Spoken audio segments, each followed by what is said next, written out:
네, 우리 지난 시간에는 기도의 은밀함에 대해서 우리가 함께 살펴보았습니다. 은밀히 기도해야 된다. 특히 어떤 기도를 은밀히 기도해야 되냐 하면은 공중기도, 또 대표기도, 합심기도까지 은밀하게 하라는 뜻이 아니고 자발적으로 개인적인 기도를 드릴 때에는 그렇게 은밀하게 기도 드리는 것이 은밀한 가운데 계신 하나님께서 들으시고 또 응답해 주신다라는 것을 우리가 지난 시간에 배웠습니다.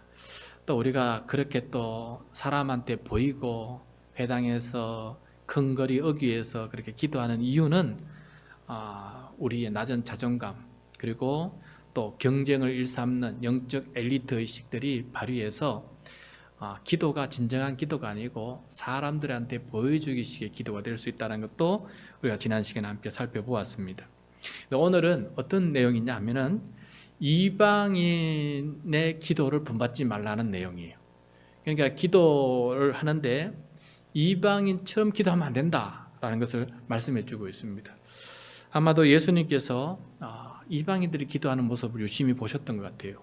그리고 제자들이 또 기도하는 모습을 유심히 봤는데 이거 제자들이 이방인들이 하는 기도의 모습을 닮아가고 있는 거예요. 그래서 특별히 이거는 가르쳐줘야 되겠다 싶어서 이방인들처럼 기도하지 말라, 그런 측면에서 이제 오늘 해주시는 말씀입니다. 저는 모든 종교를 다 섭렵하는 사람도 아니고 또 거기 종교를 경험해 본 사람도 아니기 때문에 다른 종교에서는 어떻게 기도하는지, 또 어떤 내용을 가지고 기도하는지, 어떤 방식으로 기도하는지 저는 잘 몰라요. 그냥 TV나 책을 통해서 그냥 알고 있는 것 뿐인데, 근데 각자 믿는 신이 다르고 또 기도하는 내용도 달라지고 기도하는 방식도 다른 것 같아요. 왜냐하면 예수님께서 그렇게 말씀하시니까 이방인들과 다르다, 차이가 난다는 것을 말씀해 주신 걸 보면은 믿는 신에 따라서, 믿음에 따라서 기도하는 내용과 방식도 다를 수밖에 없구나라는 것들 깨닫게 됩니다. 비슷한 점도 많지만은 다른 점도 많다는 것을 오늘 지적하고 계시는데, 예수님은 이 이방인과 같이 기도하지 말라는 그 내용을 가르쳐 주면서 우리가 하나님을 어떻게 이해하고 있는지, 그 다음에 하나님은 우리의 기도에 대해서 어떻게 응답하고 계시는지 좀 잘 알고 기도하자, 그렇게 우리에게 가르쳐 주고 있는 것입니다. 그 부분을 함께 우리가 들어보고 경청해보고 우리도 좀 더 성숙하는 기도자가 되었으면 좋겠습니다. 자, 오늘 마태복음 1장 10절 말씀부터 한번 읽도록 하겠습니다. 이방인은 어떻게 기도하는지 한번 들어봅시다. 시작. 또 기도할 때에 이방인과 같이 중언부언하지 말라. 그들은 말을 많이 하여야 들으실 줄 생각하느니라. 자, 예수님은 이방인의 기도하는 걸 보니까 중언부언하는 거예요. 중언부언. 왜 그럴까? 여러분, 우리가 그때 2000년 전에 살지 못해서 정확히 우리가 파악하지 못하지만은 그때는 그리스 로마 시대예요. 그리스 로마 신화라는 책들이 많이 남아 있어요. 그때 사람들이 믿었던 신들은 어떤 신들이 있는지를 기록해 놓은 것들이거든요. 그리스 로마 신화. 근데 거기에 보면 특징이, 그리스 로마의 신들의 특징은 자기들끼리 놀아요. 그러니까 신들끼리 결혼하고, 신들끼리 애 놓고, 신들끼리 서로 싸우고, 신들끼리 그냥 전쟁을 치르고 이래요. 근데 이 신들의 특징 중에 하나는 인간사에 대해서 별 관심이 없어요. 그냥 인간은 만들긴 만들었는데 자기들 믿음에 따르면은 그냥 관여하지 않고 알아서 돌아가게끔 만들어 놓고 자기들끼리 막 이렇게 살아가는 그런 모습을 보여주고 있어요. 그러니까 이 관심 안 가지는 이 신에게, 저 멀리 있는 신에게, 바라보지도 않는 신에게 중언부언하는 것은 어떤 기도냐면은 했던 말 또 하고 했던 말 또 하고 길게 기도하고 노력을 엄청나게 보여주는 기도거든요. 그렇게 고함치로 부르고 나면은 저기 멀리 있던 신이 이게 무슨 소리야? 이거 뭐가 나를 부르는가 보다 하면서 그때 관심을 가지고 찾아와서 이제 이 이야기를 이제 듣고 그 기도를 들어주시는 그런 신 개념이다 보니까 이방인의 기도는 중언부언하는 기도가 특징이다라는 것을 주님께서 말씀하고 있는 것입니다. 여러분, 신은 나의 형편도 또 필요도 모르고 있는 그런 신이기 때문에 기도할 때에도 설령 신이 찾아오더라도 일일이 다 알려줘야 돼요. 신이 모르고 있기 때문에 이렇게 하고 이렇게 저렇게 돼서 이렇게 돼서 이렇게 되었으니까 나를 이렇게 도와주십시오라고 이렇게 기도해야 되는 거예요. 또 두 번째는 그렇게 말해도 나를 사랑하는지, 나에게 정말 긍휼을 베풀고 정말 자기를 죽기까지 자기를 나를 위해서 헌신해 주시는 그런 신인지를 모르기 때문에, 그런 신이 아니기 때문에, 무관심한 신이기 때문에 불안해요. 과연 내가 이렇게 기도했는데도 과연 들어주실까? 안 들어주실까? 불안하고 염려가 되는 거예요. 그러다 보니까 기도할 때 굉장한 노력을 드립니다. 그 예로 여러분 그 열왕기상 18장에 보면은 선지자 엘리야하고 그 다음에 바알 선지자 400명이 붙었어요. 엘리야는 400명 없어도 혼자 있어도 하나님은 아시기 때문에 하나님께서 필요하시면 역사하신다라는 것을 알았기 때문에 400명이 붙어도 전혀 아랑곳 없이 홀로 그 기도를 잘 감당하는 것을 보게 돼요. 그런데 이 400명은 어떻습니까? 그 내용 보면 이렇게 돼 있어요. 막 큰 소리로 그렇게 반복해서 불을 내려달라고 기도했는데 응답이 없는 거예요. 그래서 두 번째 어떻게 그다음 기도했냐면은 제단 주위로 뛰어돌면서, 내 400명이 뛰어돌면서 이렇게 기도하는 거예요. 그러면은 이 뛰어도는 모습 보고 신이 뭔 일 있냐라고 보고 와달라고 그렇게 기도합니다. 그렇게 두 번째 행동을 해도 안 되니까 나중에 세 번째는 어떻게 기도하느냐? 그 칼과 창으로 자기 몸에 상하면서 피를 흘려가면서 이 정도로 내가 갈급하다면서 이렇게 피를 보여주면서 하늘 향해 보여주면서 신이여 오시옵소서 하면서 그렇게 기도하는 거예요. 이게 바로 여러분 이방인이 기도하는 방식이에요. 그들이 믿는 신의 모습이고 그들이 기도하는 모습이고 그들의 응답을 얻기 위해서 필사적으로 노력하는 그런 모습이에요. 그런데 주님께서 너희들은 이렇게 기도하지 마라.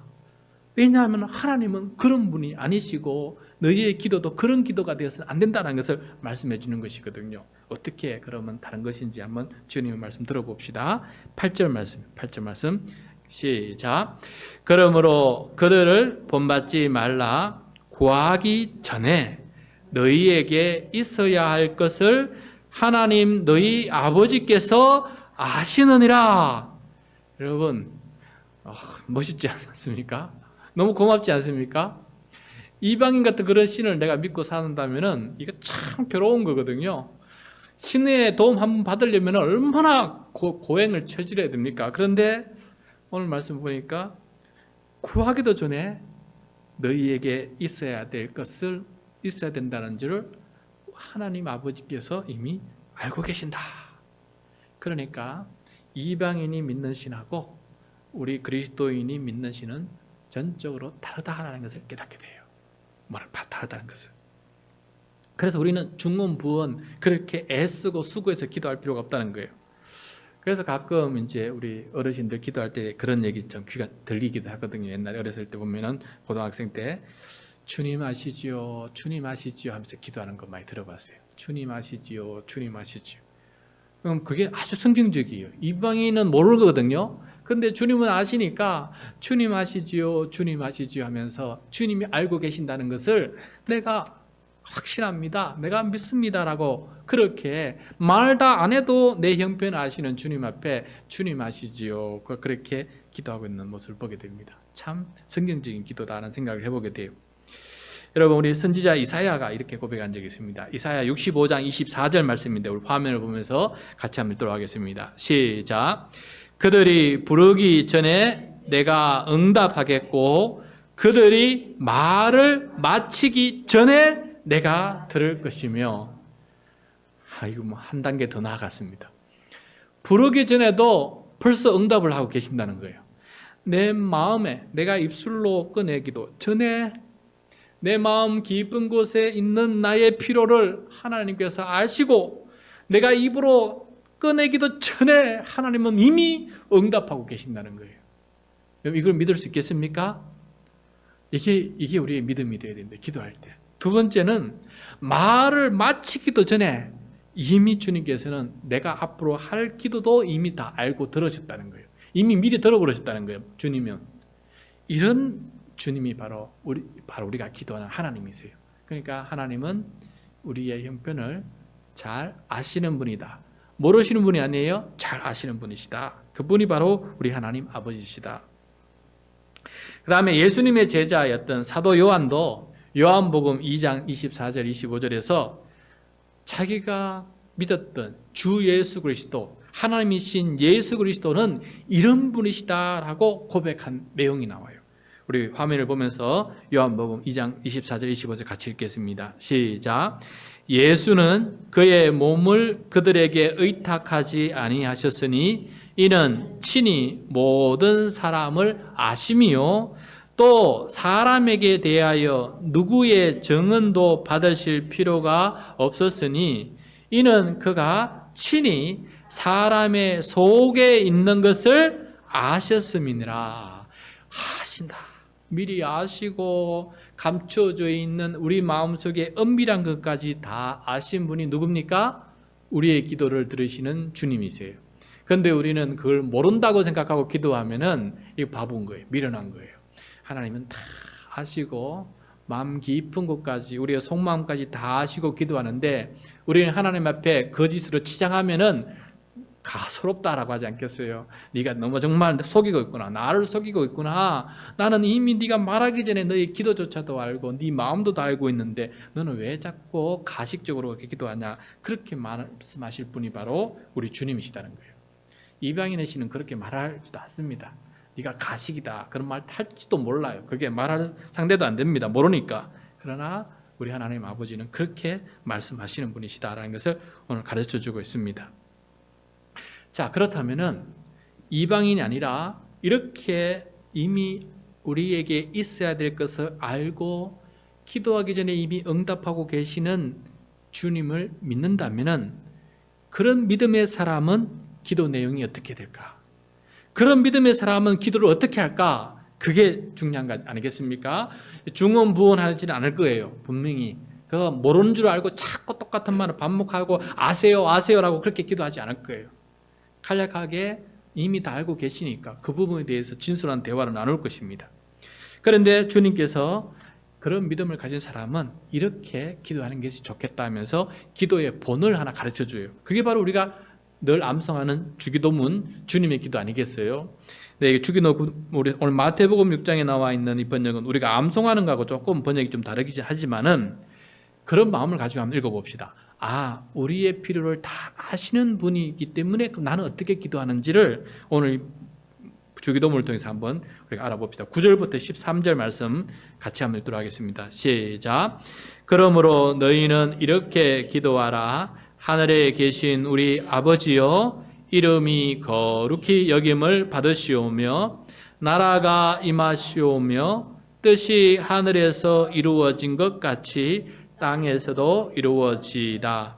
오늘 우리에게 일용할 양식을 주시옵고 우리가 우리에게 죄 지은 자를 사하여 준 것 같이 우리 죄를 사하여 주시옵고 우리를 시험에 들게 하지 마시옵고 다만 악에서 구하시옵소서. 나라와 권세와 영광이 아버지께 영원히 있사옵나이다. 아멘. 자, 이게 바로 이방인들과 기도하는 방식이 다른 우리 믿는 자들의 기도 내용이다라고 주님께서 지금 본보기로 가르쳐 주신 거예요. 그런데 안타깝게도 먼저 이방인의 기도하는 내용을 한번 보여주시고 그 다음에 주님께서 가르쳐 주신 그 기도를 들려주셨으면 우리가 쉽게 비교하면서 모르는 신에게 억지로 기도하는 거하고 이미 다 알고 계신 하나님께 기도하는 거하고 이렇게 다르구나라는 것을 우리가 쉽게 분별을 할 수 있는데 이방인의 기도한 내용이 지금 없어요. 바로 주님께서 가르쳐준 기도만 나와요. 그래서 이게 쉽게 분가를 하기가 힘든데 다행히 조금 더 읽어보면요. 25절로 가보면은 이방인의 기도가 어떤 기도 내용인지 넌지시 가르쳐줘요. 25절부터 32절까지 말씀인데 25절부터 32절까지 말씀 우리 같이 화면을 보면서 아니면 본문을 보면서 같이 한번 읽도록 하겠습니다. 시작. 그러므로 내가 너희에게 이르노니 목숨을 위하여 무엇을 먹을까 무엇을 마실까 몸을 위하여 무엇을 입을까 염려하지 말라. 목숨이 음식보다 중하지 아니하며 몸이 의복보다 중하지 아니하냐?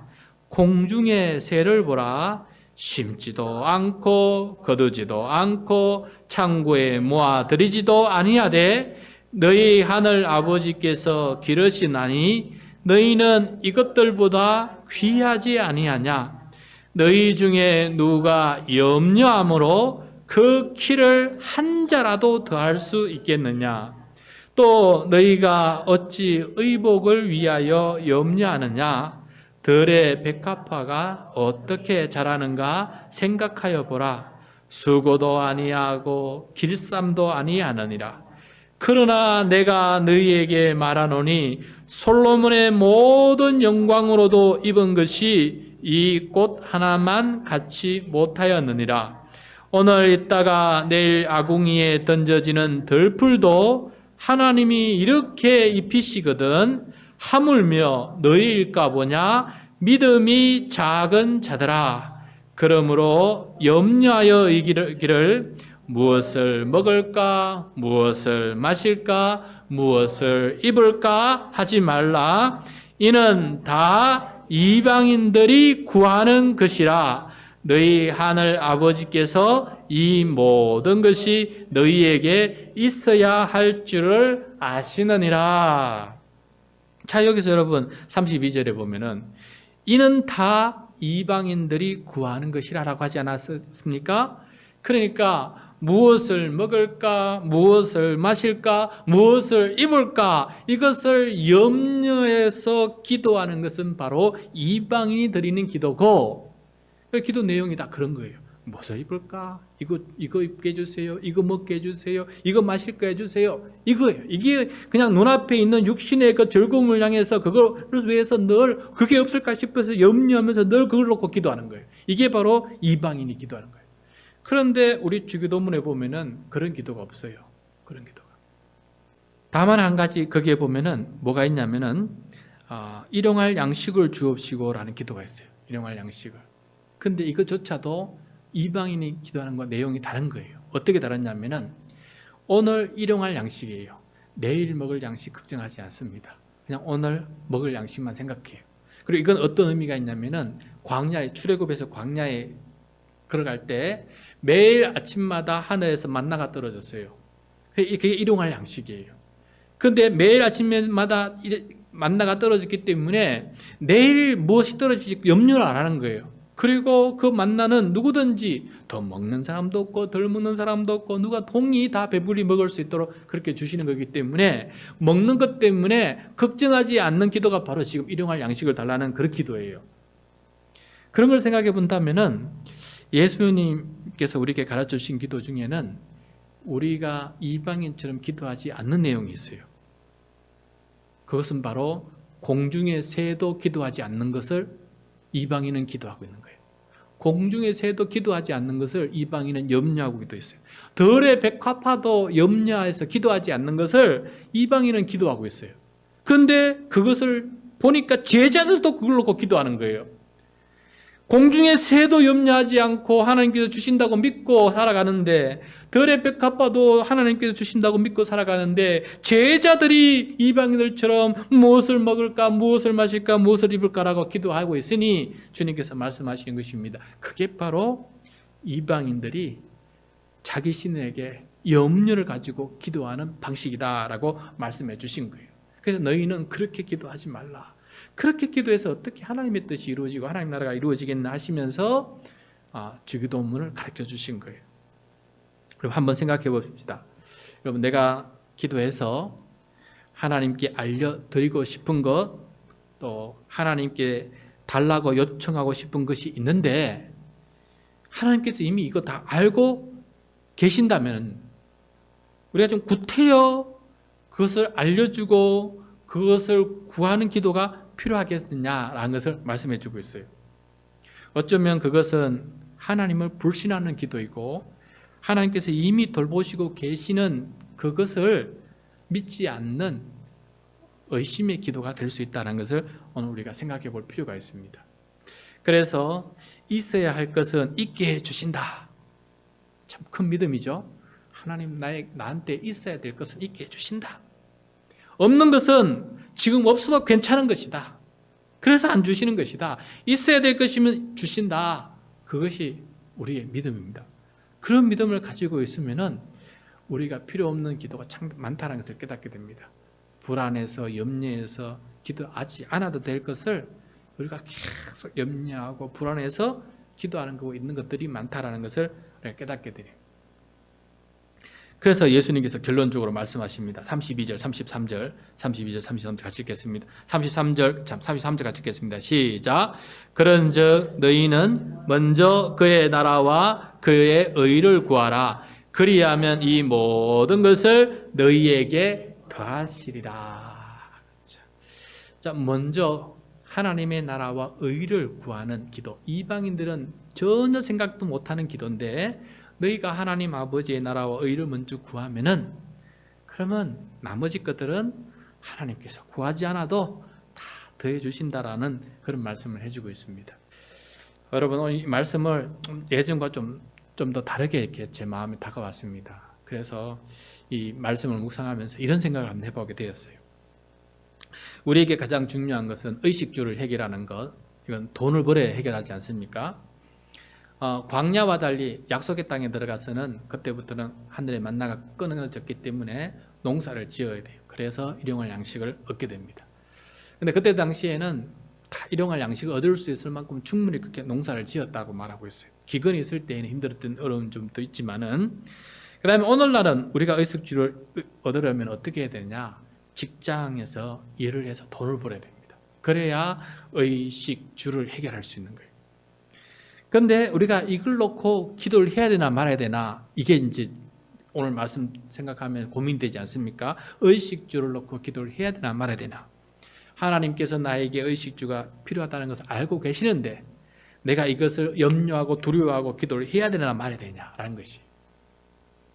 곰곰이 생각해 보니까 직장을 얻으면 돈을 벌 수 있고 돈을 벌게 되면은 많든 작든 차이가 있지만은 우리에게 필요한 기본 생계는 다 해결할 수 있는 것이더라고요.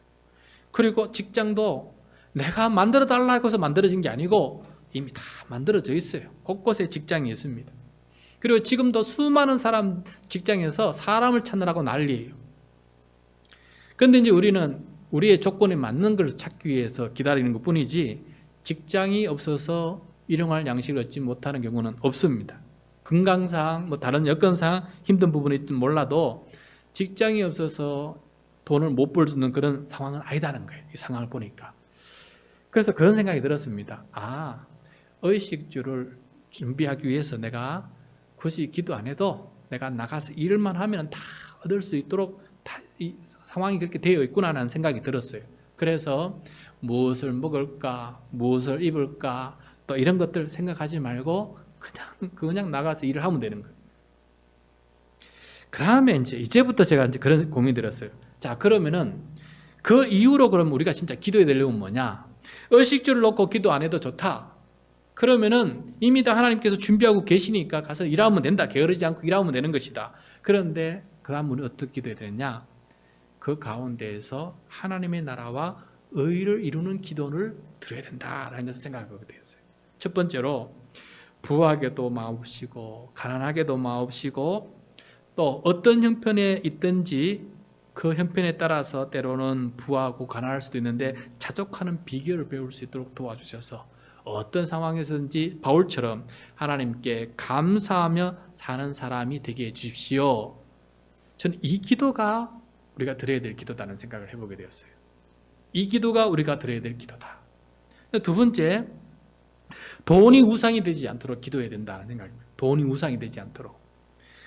재물과 하나님을 겸하여 섬기게 되면은 결국은 하나님을 재물과 같은 위치에 두게 되는 우를 범하게 되지 않습니까? 우상 숭배가 아니겠습니까? 그래서 어떻게 하나님의 나라를 구하고 하나님의 의를 구한다고 할 수 있겠습니까? 그래서 하나님, 내가 이 재물을 보면서 욕심이 생겨서 하나님 아래에 재물을 두어서 하나님의 뜻대로 재물 좀 다스릴 줄 알아야 되는데 재물이 하나님보다 더 위에 있어가지고 이 재물 때문에 하나님을 조정하는 일이 없도록 도와주세요. 저에게 하나님 지혜를 주시고 저에게 명철을 주셔서 하나님이 먼저인 그런 생각, 그런 선택, 그런 판단을 내릴 수 있도록 매번 저를 지켜주십시오. 이게 우리가 드려야 될 기도 아니냐는 것이에요.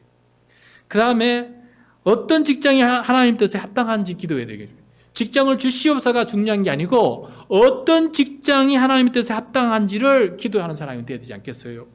돈을 좀 적게 벌더라도 하나님께 부끄럽지 않은 일을 해야 되지 않겠어요? 돈 벌겠다고 하나님 앞에 부끄러운 일을 하게 되면은 그 자체가 하나님 영광스럽지 못한, 하나님 이름을 거룩하게 하지 못하는 일이 아니겠습니까? 그 다음에 하나님을 섬기는 일을 가로막는 직장이 되지 않는 그런 직장을 선택해야 이게 올바른 기도 아니겠어요? 그 다음에 그 직장을 통해서 동료들을 사랑하고 섬기면서 천국 복음을 전할 수 있는 직장 선교사의 삶을 살아갈 수 있도록 내 삶과 성품을 주님께서 거룩하게 지켜주시고 아브라함의 언약처럼 내가 복이 되고 내가 동료들에게 복의 통로가 될 수 있는 그런 삶을 살게 해 주십시오. 이웃에게 복이 되게 해 주십시오. 그렇게 기도하는 것, 이것이 바로 이방인과 다른 우리의 기도 내용이 아니냐라는 것입니다.